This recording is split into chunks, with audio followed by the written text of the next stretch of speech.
Hey everyone, and welcome back. For this deep dive, I have to admit, I was really looking forward to something, well, a little lighter this time. We were all set to dive into, a whole series on Israeli pastries. Israeli pastries. Yeah. Bourekas, specifically. All the delicious, flaky details. Yeah. Little escape. I was actually quite intrigued by that lineup. That's- Sounds delicious. Me too. But, well, the world, it has a way of, throwing those curveballs. And the situation in Israel right now, it's heavy stuff, to say the least. Heavy, yes. Yeah. Deeply concerning. There's no other way to put it. Exactly. So instead of those flaky pastries, we're diving into something far more, intense. We're looking at a blog post by Liat Portal, and the title really captures it, I think. Bourekas, Bombs, and Blessings, an Israeli New Year. Wow. That title alone, it's incredibly poignant when you think about it. I mean, trying to celebrate a new year, a time for fresh starts, for hope, all of that while facing intense conflict on multiple fronts. Mm. That's the reality for her right now. It really is. It's almost like, imagine trying to savor this delicious meal, right? But there's a fire alarm blaring in the background. Like, you want to enjoy it. Yeah. But that tension, it's just impossible to ignore. A fire alarm, yeah. A perfect way to put it. And, Liad, she doesn't shy away from that tension in her writing at all. Not at all. She talks about the escalating conflict with Hezbollah in Lebanon, the constant threat from Hamas in Gaza, even, missile attacks coming from Iran. And it's not even just, the threat itself, right? It's that constant fear, the uncertainty, the way it seeps into every aspect of daily life. Liat mentions a terrorist attack in Jaffa, a place she describes as this, vibrant mix of Jewish and Arab residents all living together. And it highlights how these conflicts, they just shatter any sense of normalcy, of security, It really does. It's a stark reminder, isn't it, of the human cost of these conflicts, the way they ripple outward, impacting individuals, impacting communities in such profound ways. Absolutely. And for Liat, this is all happening as she's trying to observe Rosh Hashanah, the Jewish New Year. Oh. I can only imagine how, surreal, how emotionally draining that must be. Yeah. Can you imagine? Just picture it. Trying to plan a holiday meal, thinking about, those symbolic foods, those family traditions, all while having to check constantly for news updates to know where the nearest bomb shelter is located. Just wow. Heartbreaking, honestly. And, I think it's something we often forget when we talk about these events in these broad strokes, the very real human beings at the center of it all.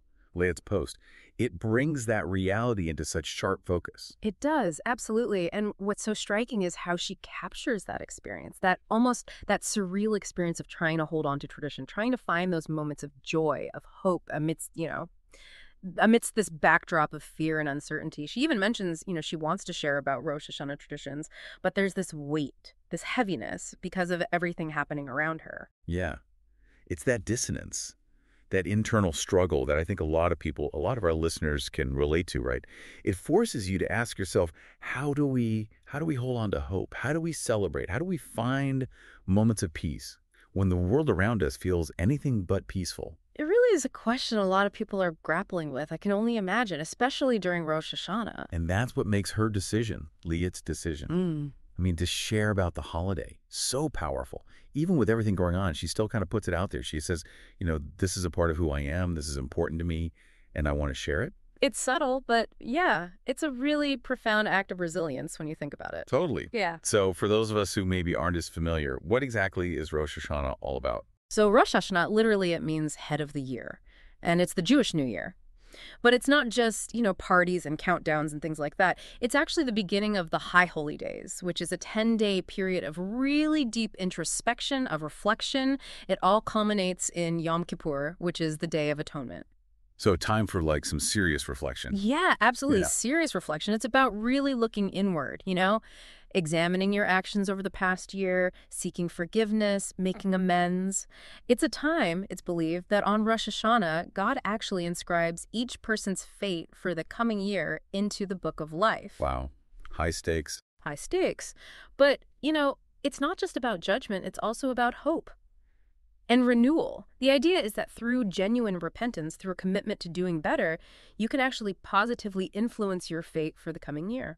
And that's where the hope comes in, right? That chance to start anew. I like that. And Liat, even with everything going on, she still manages to connect with Hmm. that hope. She talks about these, these beautiful Rosh Hashanah traditions, like the symbolic foods, apples dipped in honey for a sweet new year. Of course.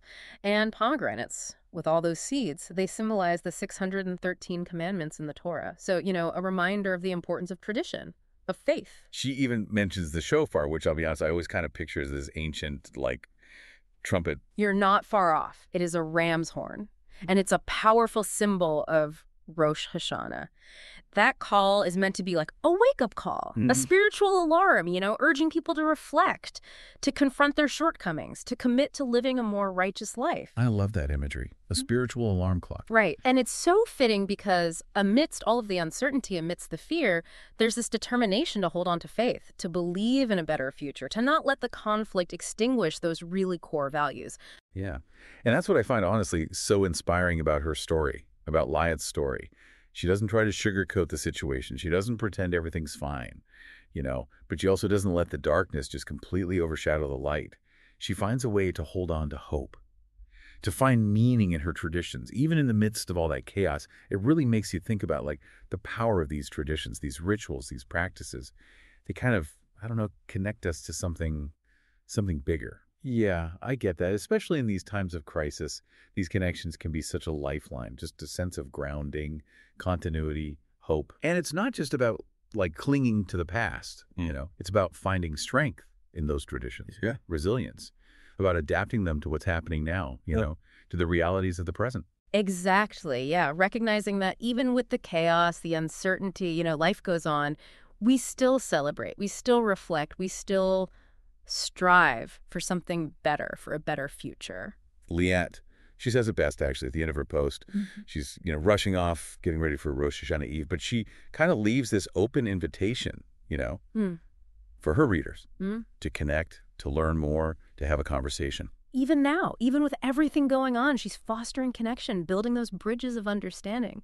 It's a good reminder that even small acts, sharing, reaching out, they make a difference. Really makes you think about, I don't know, sharing our own stories, our traditions, right? Yeah. Especially the ones that bring us some kind of comfort, or hope, I guess, when times are tough.